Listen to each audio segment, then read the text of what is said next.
다 함께 매일 드리는 기도를 들으심으로 1월 25일 새벽 기도회를 시작하시겠습니다. 만물을 새롭게 하시는 하나님, 오늘도 저희에게 새 날을 주셔서 감사합니다. 날마다 저희에게 새 마음을 주셔서 옛사람을 벗고 새 생명 가운데서 살게 하소서. 이 세상에 만연한 불의와 폭력을 바로잡아 주시고 전쟁과 갈등이 그치게 하시며 절망을 소망으로 바꾸시어 의와 평화와 기쁨의 하나님 나라가 임하게 하소서. 이 나라를 지켜주시며 복음 통일이 속히 이루어지게 하옵소서. 교회와 가정에서 믿음의 대가 잘 이어지게 하시고 성령님의 인도하심에 따라서 저희 교회의 5대 본질인 예배와 교육과 선교, 성도의 교제와 봉사에 힘쓰게 하옵소서. 모든 교역자들이 성령님으로 충만하게 하시고 모든 성도들이 하나님의 명령을 따라 힘차게 올라가게 하옵소서. 예수님의 이름으로 기도드립니다. 아멘. 다 함께 찬송가 515장 함께 부르시겠습니다.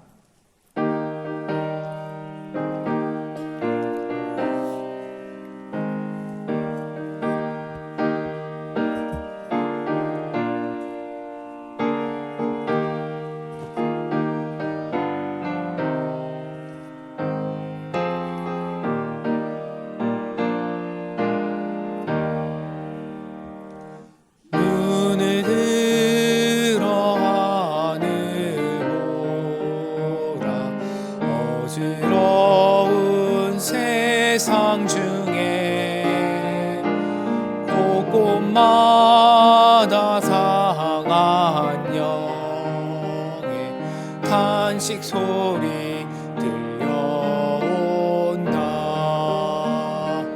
빛을 잃은 많은 사람 길을 잃고 헤매이며 당자처럼 기진하니 믿는 자여 어이할꼬. 눈을 들어 하늘로 어두워진 세상 중에 외치는 자만큼 많은 생명수는 말랐어라. 죄를 대속하신 주님 선한 일꾼 찾으시나. 대답하리 어디 있나. 믿는 자여 어이할꼬. 눈을 들어 하늘로라. 살아계신 주 하나님 약한 자를 하늘 뜻을 전하셨다. 생명수로 예수 처음이요 나중이라. 주님 너를 부르신다. 믿는 자여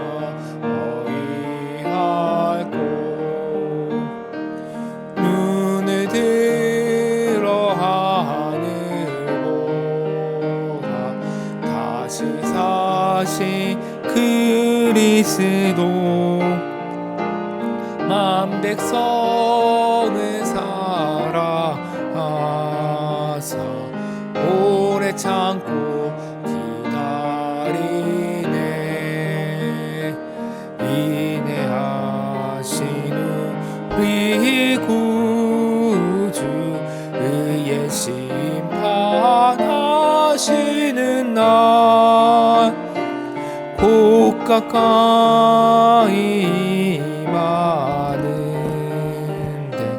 믿는 자여 어이할꼬.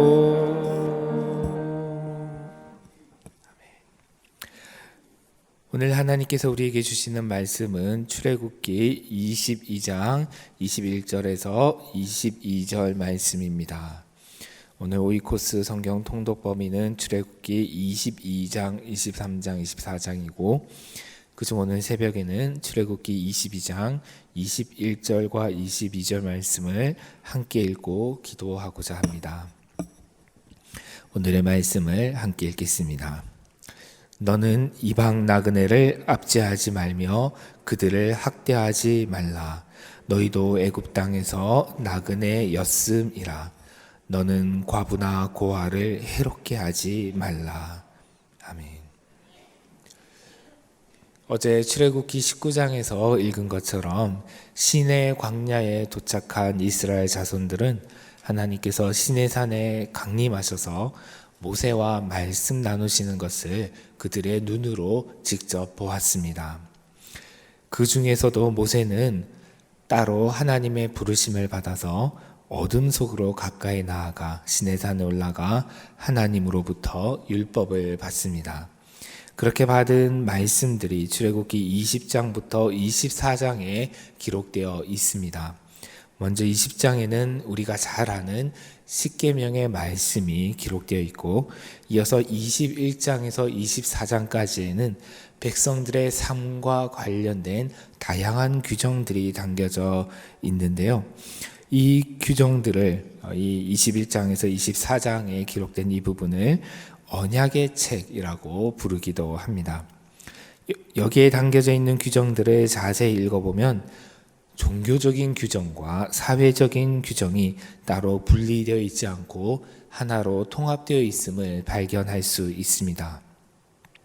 곧 종교생활과 사회생활이 분리가 되지 않고 하나였다는 것입니다. 이것은 오늘날의 관점으로 보면 이상하게 보일 수도 있지만은 고대 세계의 관점으로 본다면 너무나 당연한 것이었죠. 그것을 오늘 읽은 본문에서도 확인할 수 있습니다.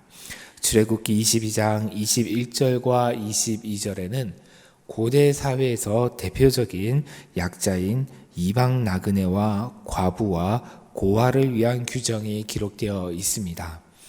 이방 나그네와 과부와 고아를 나 몰라라 하지 않고 책임감을 가지고 돌보아 주라라는 이 계명은 성경의 여러 부분에서 발견할 수 있는 것은 물론이고 함무라비 법전을 비롯한 고대 중동의 여러 법전이나 계율집에도 나옵니다. 그런데 성경에 기록된 사회적 약자에 대한 규정들이 여타 다른 민족이나 국가의 문서들에 나오는 규정들과 구별되는 특이한 점들이 있습니다. 먼저 성경 이외의 문서들에서는 구체적으로 언급되어 있지 않는 이방 나그네를 학대하지 말라는 규정이 나온다라는 점입니다. 그것은 이스라엘이 과거 이집트에서 이방 나그네가 되었던 독특한 민족적 경험과 관련이 있습니다. 조금 전에 읽은 것처럼 21절에서 하나님은 이방 나그네를 압제하지 말고 학대하지 말고 돌보라라고 명령하시면서 그 이유를 너희도 애굽에서 나그네가 되었기 때문이다 라고 설명하십니다. 너희도 이집트에서 이방 나그네로서 많은 고생을 하고 학대를 당하고 서름을 겪었으니 현재 너희 가운데 있는 다른 이방 나그네들을 압제하거나 학대하지 말라라는 그런 말씀입니다. 우리 속담에 개구리 올챙이적 모른다라는 그런 말이 있죠. 이것은 형편이나 사정이 전에 비해서 나아진 사람이 지난날에 미천하거나 어려운 때의 일을 기억하지 아니하고 처음부터 잘난 듯이 뽐내는 것을 비유적으로 이르는 표현입니다. 이것이 보통 사람들의 습성입니다. 사람이 특별히 악하지 않다 할지라도 대부분의 사람들은 형편이 좋아지면 지난날의 어려웠던 시절을 잊어버리고 어려운 사람들을 생각하지 못하고 자신의 관점에서 자신만 생각하며 살아가기 마련입니다. 그래서 하나님께서는 이스라엘 자손들에게 너희도 이집트에 있을 때에는 올챙이였으니 지금 개구리가 되었다고 해서 올챙이들을 압제하거나 학대하지 말라라고 분명하게 말씀하고 계시는 것입니다. 이방 나그네를 보호하라라는 이 규정은 또한 손님을 환대하라라는 규정과도 맞닿아 있습니다. 창세기 18장에서 아브라함도 광야에서 자신에게 찾아온 나그네들을 환대하였는데 그들이 천사들이었죠. 또한 신약 마태복음 25장에서 예수님께서도 헐벗고 목마르고 줄인 사람들, 나그네들을 영접하고 돌보아 주라라고 가르치고 계십니다. 더 나아가 예수님께서는 지극히 작은 자 한 사람에게 한 것이 곧 내게 한 것이고 지극히 작은 자 하나에게 하지 아니한 것이 곧 내게 하지 아니한 것이다 라고 말씀하시면서 사회적 약자들과 예수님 자신을 동일시하고 계십니다. 비슷하게 오늘 본문 출애굽기 22장에서도 하나님께서는 당신께서 친히 사회적 약자들의 보호자가 되시어서 그들을 학대하는 이들에게 되갚아 줄 것이다 라고 선언하고 계십니다. 조금 전에 읽었던 부분의 그 다음 절인 출애굽기 22장 23절과 24절 말씀을 함께 읽어보겠습니다. 내가 만일 그들을 해롭게 함으로 그들이 내게 부르짖으면 내가 반드시 그 부르짖음을 들으리라. 나의 노가 맹렬함으로 내가 칼로 너희를 죽이리니 너희의 아내는 과부가 되고 너희 자녀는 고아가 되리라. 함무라비 법전과 우르남무 법전 등 고대 근동의 문서들을 살펴보면 왕들은 가난한 자와 과부와 고아의 권리를 보호하는 것을 지혜로운 통치자의 역할 중 하나로 간주하고 있음을 알 수가 있습니다. 그런데 성경에서는 거기에서 한 걸음 더 나아갑니다. 사회적 약자들을 돌보는 것을 왕의 역할로 보는 관점에서 더 나아가서 신이신 하나님께서 그들의 보호자가 되어서 그들의 권리를 지키신다라고 선언하고 있습니다. 이런 점에서 이방 나그네와 과부와 고아를 억압하거나 학대하지 말라는 규정은 성경에서 제사나 절기와 같은 종교적인 규정들, 하나님과의 관계에 대한 규정들, 이러한 규정들의 주변부에 있는 부가적인 규정이 아니라 종교 생활이 사회생활과 분리되어서는 안 되는, 분리되지 않는 하나님의 백성들의 삶에 그 중심부에 놓여 있는 핵심 규정이다라고 말할 수가 있습니다. 다시 말해서 이것은 지키면 좋고 안 지키면 그전 조금 약간 유감스러운 그런 규정이 아니라 하나님을 경외하는 백성으로서 반드시 지켜야 하는 그런 규정입니다. 사회적 약자에 대한 규정은 이어지는 출애굽기 22장 25절에서 27절에도 기록이 되어 있는데 여기서는 특별히 가난한 자를 배려할 것을 명령하고 있습니다. 제가 읽어보겠습니다. 내가 만일 너와 함께한 내 백성 중에서 가난한 자에게 돈을 꾸어주면 너는 그에게 채권자같이 하지 말며 이자를 받지 말 것이며 내가 만일 이웃의 돈을 전당 잡거든 해가 지기 전에 그에게 돌려보내라. 그것이 유일한 옷이라. 그것이 그의 알몸을 가릴 옷인즉 그가 무엇을 입고 자겠느냐. 그가 내게 부르짖으면 내게 들리리니 나는 자비로운 자임이니라. 이외에도 성경에는 가난한 자를 배려하고 돌보라는 명령들이 여러 곳에 나타납니다. 예를 들면 레위기 19장 2절과 23장 22절에서 추수할 때 밥 모퉁이까지 다 베지 말고 땅에 떨어진 이삭도 줍지 말고 가난한 자들과 나그네들을 위하여서 곡식들을 이삭들을 남겨두라라는 규정이 그렇습니다. 그럼에도 불구하고 이스라엘의 지배층들과 부자들은 가난한 자들을 억압하고 학대하였습니다. 선지서에는 이러한 악에 대한 하나님의 진노와 그리고 그들에 대한 징벌의 선언이 가득합니다. 그들은 가난하고 약한 자들만 멸시한 것이 아니라 그들을 억압하지 말고 돌보라는 하나님의 명령을 헌신짝처럼 내던짐으로써 하나님까지도 멸시하였던 것이죠. 그러므로 우리는 사회적 약자들에 대한 문제를 하나님께서 얼마나 중요하게 여기시는지, 그리고 이러한 규정들이 하나님을 경외하는 것과 결코 다르지 않음을 잘 알 수가 있습니다. 오늘날 우리나라는 과거에 비해서 사회복지제도가 많이 발전되었습니다. 그리고 우리 교회에서 세우고 운영하는 영락사회복지재단을 비롯하여서 각종 비영리 단체들이 사회적 약자들을 돌보기 위해서 많은 활동을 하고 있습니다. 그러나 가난하고 약한 자들에 대한 공감 능력이, 공감하는 마음이 과거보다 더 향상되었다라고 말하기는 어렵지 않을까 합니다.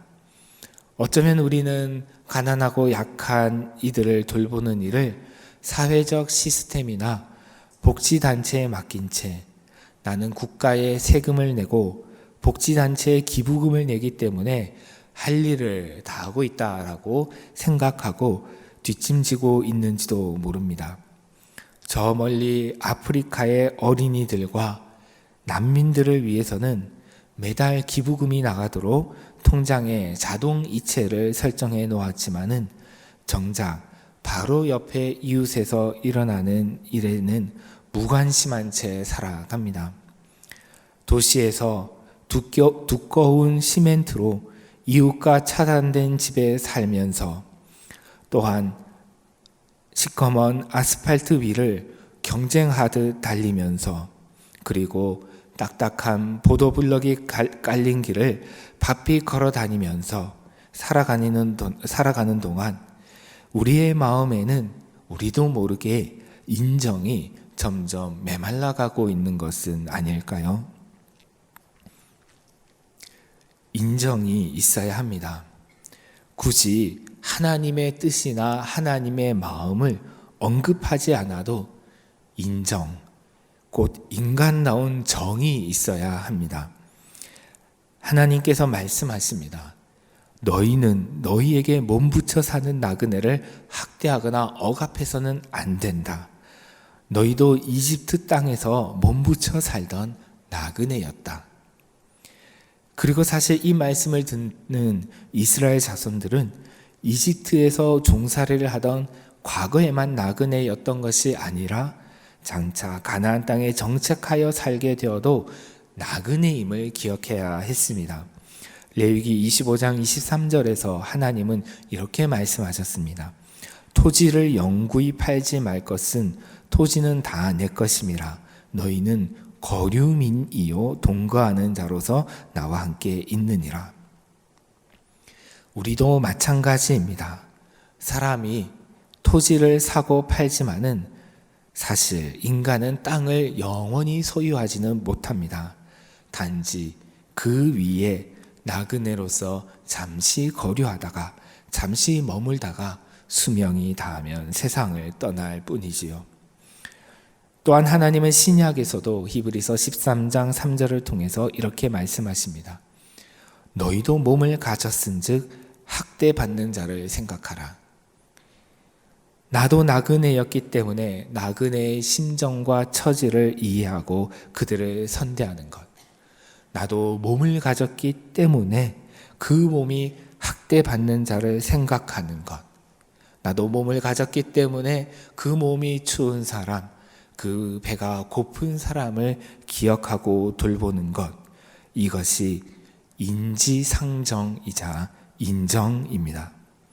그리고 사람을 사랑하셔서 사람이 되신 예수님의 마음입니다. 이런 마음을 품은 사람이 필요합니다. 오늘날 북극 한파보다 더 차가운 냉정함으로 가득한 이 세상에서 이런 인정을 가진 사람들, 인지상정을 가진 사람들은 엄 마음을 녹여주는 따뜻한 손난로와 같은 존재입니다. 응달에 얼어붙은 그 얼음을 녹여주는 한 줄기의 햇볕과 같은 존재입니다. 함께 기도하겠습니다. 하나님 아버지, 사람을 사랑하여 사람이 되신 예수님처럼 따뜻한 마음을 품은 인정이 가득한 존재가 되게 하여 주시옵소서. 그리하여 가난하고 약하고 배고프고 춥고 소외된 이들을 나 자신과 같이 여기고 그들의 고통과 처지에 깊이 공감하며 그들을 배려하고 돕고 돌보는 참된 하나님의 사람으로 살아가게 저희들을 빚어 주시옵소서. 예수님의 이름으로 기도드립니다. 아멘. 오늘 함께 기도하실 합심기도 제목은 먼저 인정이 메말라가는 세상 속에서 예수님의 따뜻한 마음을 품은 참된 사람이 되어 세상을 따뜻하게 만들며 살아가도록 도와주시옵소서라고 기도하겠습니다.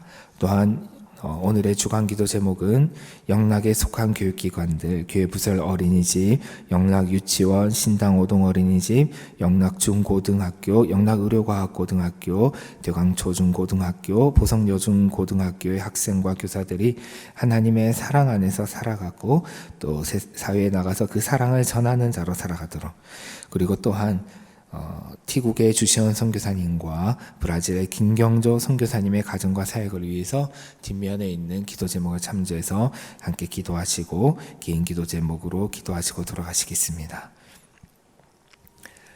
하나님 아버지, 저희들 예수님의 마음을 품은 따뜻한 사람이 되게 하여 주시옵소서. 하나님, 이 세상은 북극한 바보다도 더 차갑고 냉정하고 추운 세상이 되어가고 있습니다.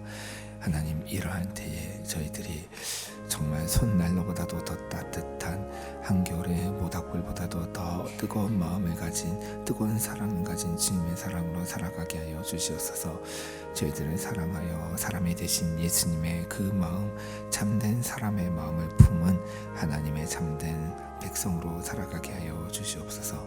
그래야 저희 영락의 성도들이 살아가는 모든 삶의 현장에서 하나님, 응달에 얼어붙은 얼음과 같은 사람들의 마음들이 따뜻한 봄볕에 녹는 것처럼 하나님의 나라가 임하게 하여 주옵소서. 주여, 저희 영락에 허락하신 여러 교육기관들이 있습니다. 하나님, 그 기관들의 학생과 선생님들을 돌보아 주시어서 그들의 마음 가운데 하나님의 사랑이 있게 하여 주시고 그 공동체가 사랑의 공동체가 되게 하여 주시고 그 사랑의 공동체에서 모두 그 마음에 따뜻한 마음을 품고 가정과 사회로 들어가서 세상을 따뜻하게 하는 하나님의 사람들이 되게 하여 주옵소서. 하나님, 주시원 선교사님, 김경조 선교사님을 기억하고 기도합니다. 하나님, 그들의 사역의 현장 가운데 함께하여 주시옵소서. 하나님, 티국에 새롭게 선출된 총리가 국정 운영을 잘 할 수 있게 하여 주옵소서. 교회가 목회자 훈련을 통해 해외 선교 사역을 잘 감당하게 하옵소서. 가족들이 건강하게 하여 주시고 맡기신 사역을 잘 감당하게 하옵소서. 김윤열 선교사님께서 살고 하시는 브라질 땅의 대기 오염, 수질오염, 가뭄 등의 어려움들이 속히 해결되게 하옵소서.